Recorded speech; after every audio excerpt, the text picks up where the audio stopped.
Good afternoon. Today, episode 13 of the Olympic Diary, the one that we will analyze the final. It was what a final. We started in the morning by the bronze medal game. It was a quite a nice game, but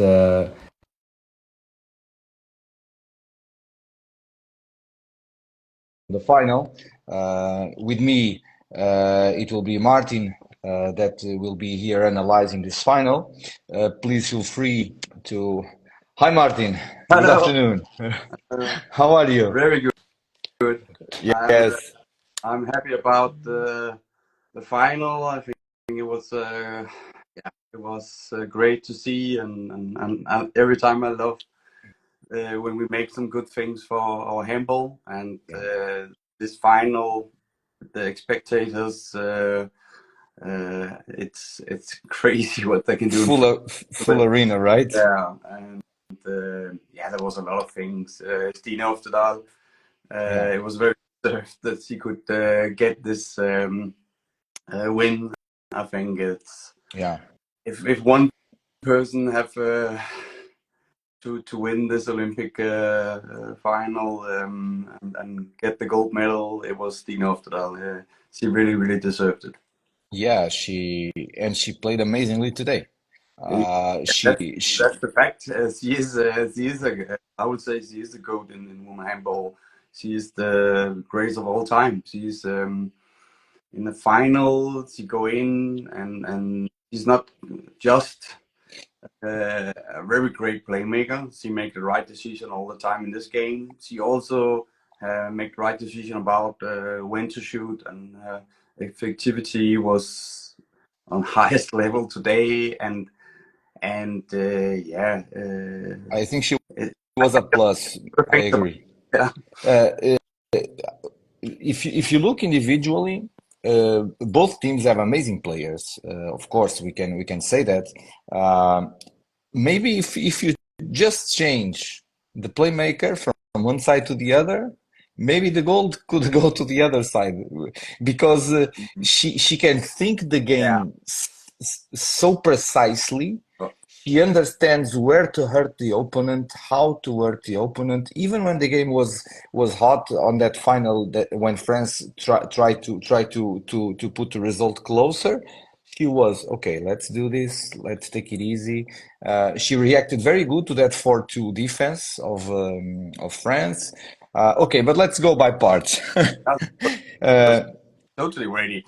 But I would say if you look at the whole tournament, Olympic tournament, Tamara Horsek have played a marvelous tournament, and in the semi-final she was definitely MVP player and was the deciding player when we speak about when France have the ball. yeah, Uh, yeah, Most important player for them, and also I think she can make a as good a job as Stine as a playmaker. But today you have to say that Norway was all the time in the second half. yes, In the first half was one of the best women final I have seen in Olympic. Equal teams, tactically, yes, good choice.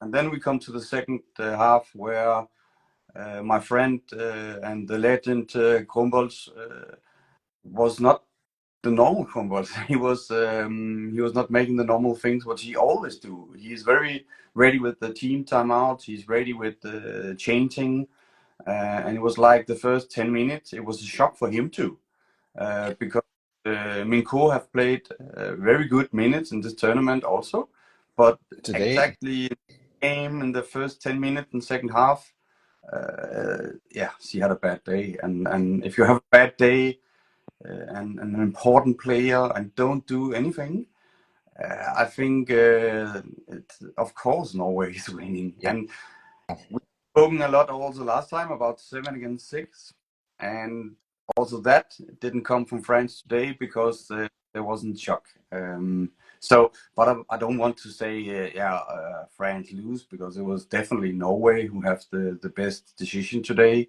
on the bench, on the court, and they deserve Yeah, to yeah, hit the gold medal. But all over, I would say what we spoke about last time, yeah. the real heroes in this Olympic definitely is the goalkeepers. In other games, we saw Glossor in the semi-final, Bunsen in the semi-final. We the Danish goalkeepers last time in the semi-final. Althea was on the highest level I have Yeah, seen for her in this Olympic, and today in the bronze medal game, we saw Toft on highest level. So the real heroes, definitely also on the men's side, but now we're speaking about the women's side. yeah. Real heroes. I think Wolf, what do you call yesterday? Yeah, 22 saves. What can you say? 22 saves. Yeah. Yeah. Yeah, About this game it's in the a beginning, one-time. yeah, in the beginning of the game, no surprises for both coaches. They just play with the regular, the normal, and try not to put too much pressure in any new players. And Laura Glosser, the goalkeeper from France, she started the game really good. And France was winning 4-1 at 5 minutes. But it's impressive how cool and how calm the Norwegians were. They just, Yeah. okay, we are gonna put our game again on the pace.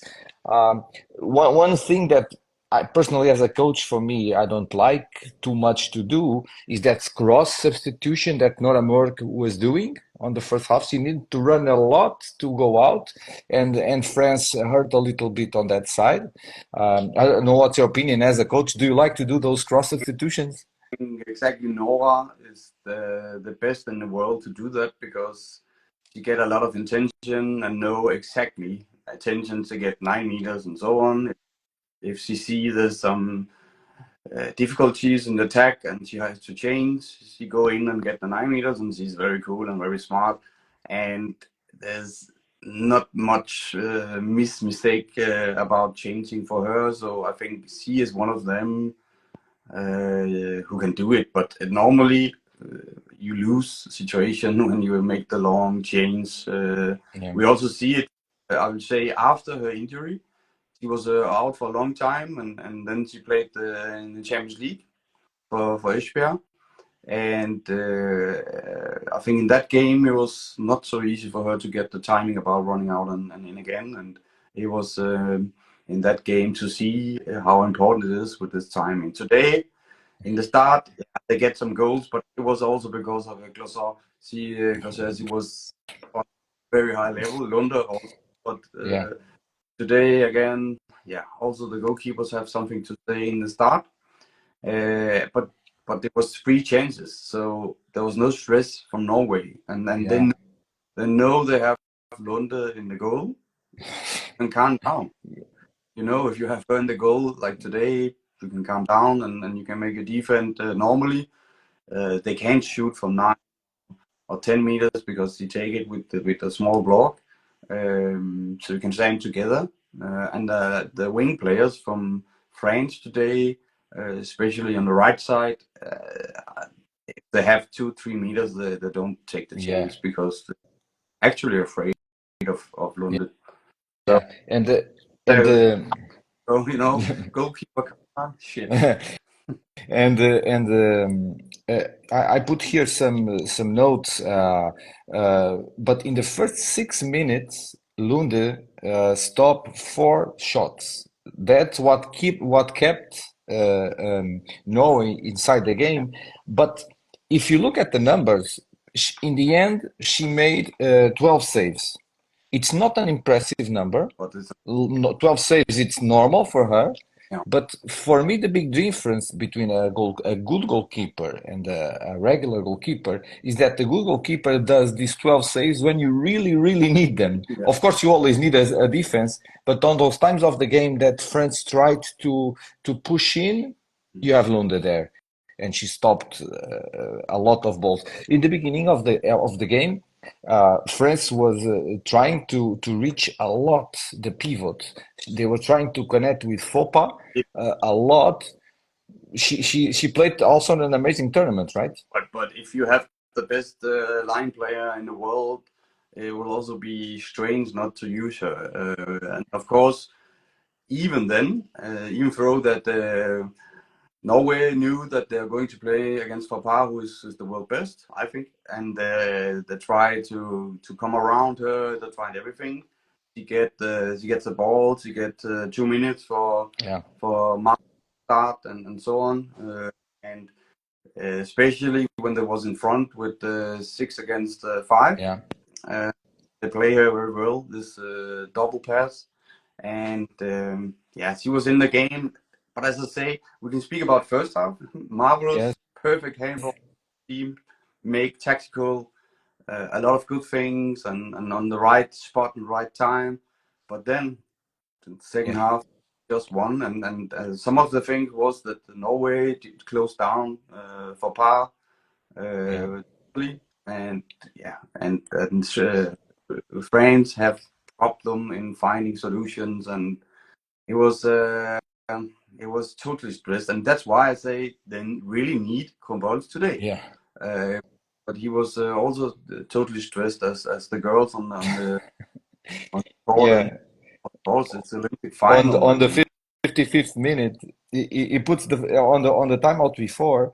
On the 42nd minute, he puts a timeout and he changes the defense to 4-2 to try to steal some balls. Okay, he tried something, yeah, but then on the 55th minute, when he asked timeout, he just said, "Run fast. Don't care if you risk too much, but run fast. Volume, volume, volume." That's what he said. It was strange. They were losing by 5 goals at that time, 25-20. Maybe he needed to shake them up somehow. I don't know. Maybe, because they couldn't make goals. It was after 10 minutes they have made in second half they have made 1 goal. yeah, After 21 minutes second half they have made 4 goals. It yes, was a catastrophe, and of course you have to change something then, and why not 7 against 6? yeah, I have seen it before in this tournament from France. It was not good. I don't think they're training it this 7 against 6 very much, and that's the problem because they really need it in this game to play it. And I think there was uh, the first training match against Norway before Olympic. They win very high against Norway in the yeah, training match, and the second they was losing, but changing a lot. I've seen both, and then in the tournament they were playing best handball I've seen from one side in a long time. Uh, Also in the Swedish game, I know Sweden was playing very well too. yeah, A little luck for France to come to the final, but maybe they didn't expect this kind of defense where they actually couldn't come through. I think it was like a rocket. It was first step, the game against Sweden, it was not so good, but the game before, also an attack, not good attack. And then today, in the second half, I haven't seen France play without going to shoot or going to straight against the goal and so on. Every basic thing what we're speaking yeah, about in handball, they couldn't do. And they couldn't see the big chances and so on because there was not speed. And but again, I have yeah, to congratulate the Norwegian defense that they can make a team. We also saw it against Denmark in the semifinal. yeah, They can make an attack team totally go down. The close the attack. It's high level. yeah. Of course, if you have Lund in the goal. Yes, the of course that we are speaking about the silver medal of the Olympics. It's top. I've never been there even, so yeah, I'm talking about the silver medalist. But in my opinion, the French offensive game, it's it depends a lot of individual skills because they do the basic not so perfectly, but they are so fast, so strong, so powerful in shooting that most of the times you just need a simple cross and comes no Kadi or Knorr and they shoot. But today Yeah, they were stopped. Today they yeah. were stopped. Every trainer have been in this kind of situation. It doesn't matter which level. Yeah, You are winning, you're winning, and you're winning, and in the end, maybe you don't know why you're winning because it's too easy. So you can in that way you can defeat yourself, and yes, and that's what I tried to explain before about France. I don't know if they actually know what they have done because it was all process or of course it was some system, but it was not tactical on the high level. But they yeah, have individual qualities from players like Minko. yeah, There yeah. was one game Minko was the best player in the world, but Today today 0 out of 4. and then you have the pain. Yeah, and we talked enough now about France and Norway. Wow, we talked about the defense. They were gathering too much around Faux because we know that if she gets the ball, you're dead. But when she got the ball, she was always with her back turned to the goal and with two, three, four, sometimes almost four persons near her, and the ball stayed there. It was very well played by the Norwegians, and they make the life hard. So if they close the best the best French weapons, they got the result, and then the French start to drop the ball, and they were like goal, goal. That's their favorite game, Yeah. a Scandinavian game, right? The running, running, running. There's a big belief in the defense, big belief in the goalkeeper.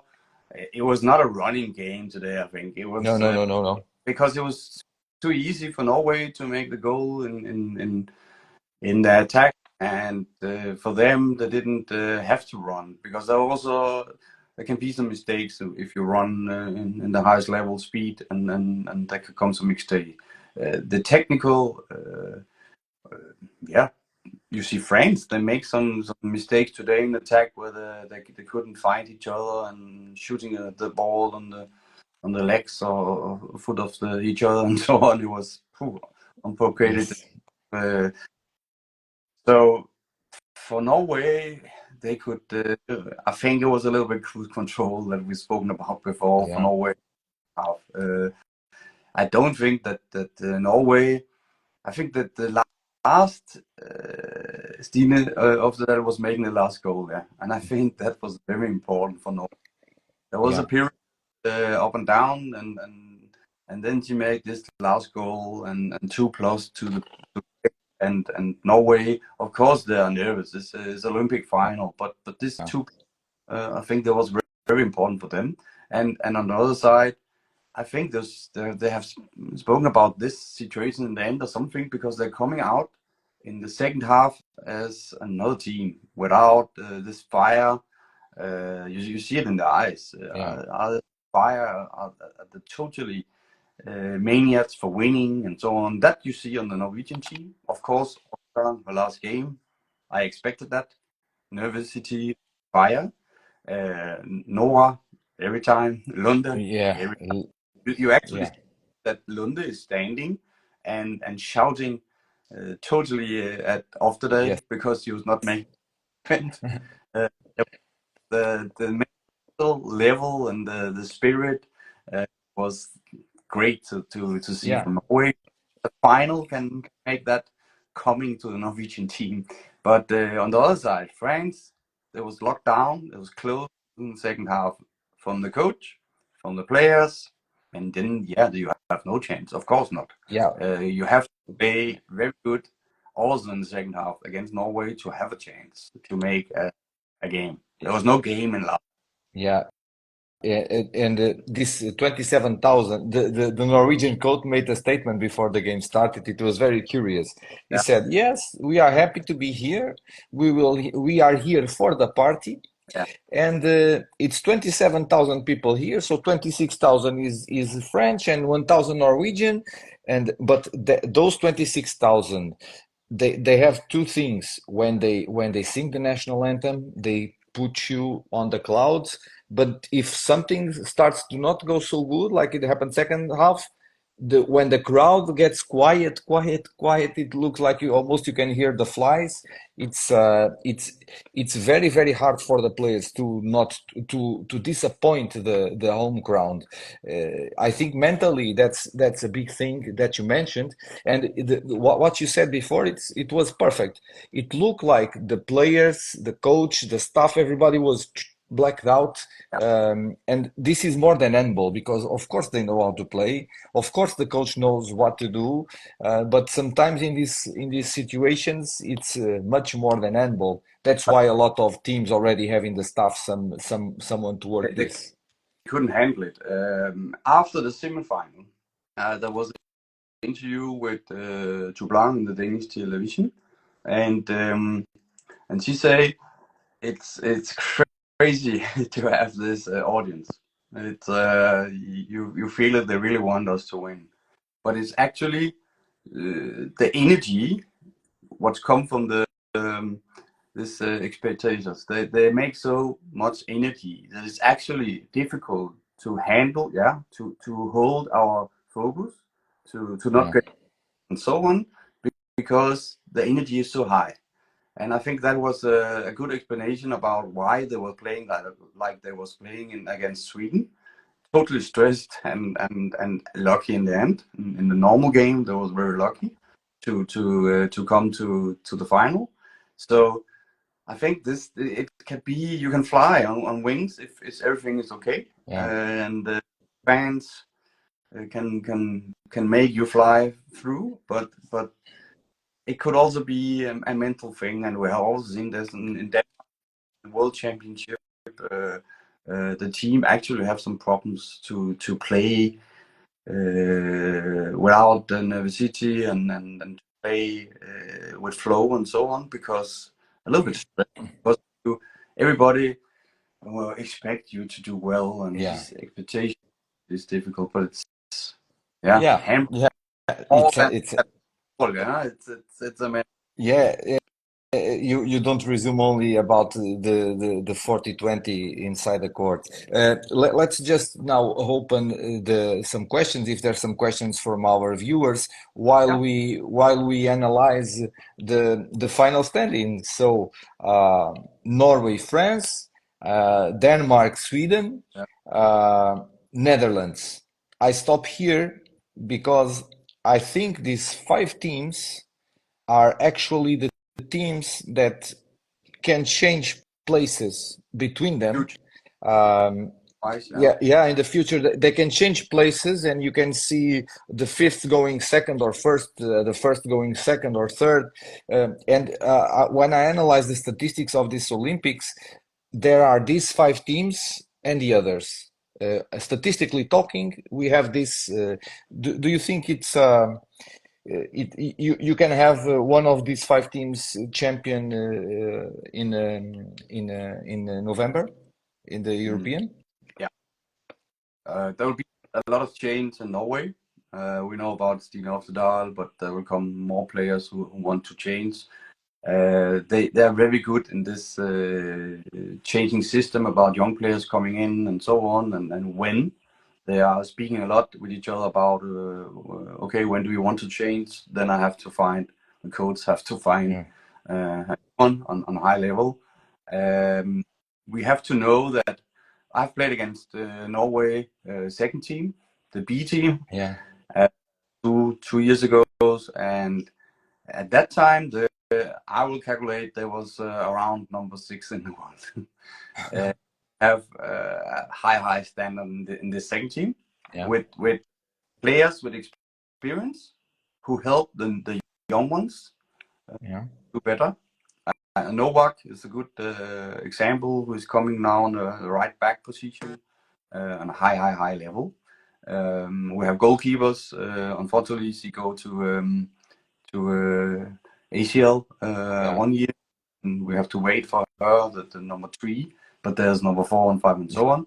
Uh, Norway I calculate that Norway is still in the top, but it's going to be some change. And can they calculate with Lunde in the goal, or do she want to retire from national team? We have to see. Yeah, Denmark, I think we'll see a lot of the girls playing in the European Championship in December. Um, I think they will be a candidate to stand in top. Sweden, as you have seen, is also a team where I say that all the girls are still there. There are yeah, nobody, so they're also on the top. Holland and Netherlands is totally the same. I don't expect a lot of changes. So yeah, France, yeah, like Norway, um, the two top nations by the Olympic have a huge talent system, and you have seen a lot of young girls by this Olympic. Uh, if you're under this kind of age, what we've seen the French players, they can play a lot of years. So yes, yes, it's, yes, I think Norway, um, there could be some years where they maybe not win it all, but that's normal if you change a lot, um, but still in front. So don't expect that we will see a totally new team in front. Hungary, you can say they play at home in the start, but the yeah, end game in Austria. Some of the French team is playing in Switzerland in the start. yeah, That's near, and then everybody's going to Austria. So I don't expect Austria to be as home team in the finals. yeah, I think it will be some of but there's a great in Europe. There's a lot of teams who can change. You from Portugal, I think the yeah, youth done a marvelous job in the last years. Switzerland the same, have done a marvelous job in the last year. Romania is a little bit sleeping, but but there's a, anytime, then you have Hungary, who have won every youth competition I can remember. Uh, a lot of youth competition they have won here in the last years, and I think in one point you'll see they're coming now with Ramos and Petra and company. yeah, Uh, but there will also be some changes there, I think. So can the young girls do something? But top five, yeah, I it's see hard. a big change. Okay, Martin, it's always good to hear you talking about all of this with the knowledge. Like for example, you already said that you coached some of these players that you were talking, and that gives you a marvelous insight. So, in the end, you think that the gold is delivered to the best team? Yeah, definitely. As the real heroes by Olympic for me was the goalkeepers. It was a goalkeeper Olympic, and I see a lot of heroes there. And the real hero for me in the final from goalkeeper side was Lunde, Yeah. and it was top job what Stine Often made today. And we're not speaking about Helene Rice that who was out of Yes. the Olympic, coming in the Olympic tournament, and then in the end he is playing on top. And also we have to mention her when we speak about why Norway was so good today. Yeah. So Yeah. Yeah. I think Okay. it's the definite dessert that Norway go through, and yeah, Yeah. it's Uh, time to win this Olympic again. Yeah. yeah. It were a lot of days here on these lives. I was glad that you were here twice with me. I needed to thank also Bo, Yeah. Rodgard, Yeah. Martin Sarsvold. Ziga Novak, Kim Rasmussen, for being here and helping me to comment this tournament of female handball. For me, it was a pleasure to be with all of you guys and to again watch with another eyes the female handball. I'm out of female handball since 2017 or 15, I guess. It was the last time that I coached female handball. On that time, I was inside all the teams and everything, Yeah, but now this Olympics made me again to study and to be to understand again the game. And I've seen a big change for positive way on female handball, and I think it will continue to arise. Dviro yesterday mentioned that one journalist of the Washington Post put an article about how beautiful the game is, and she was in love by the game.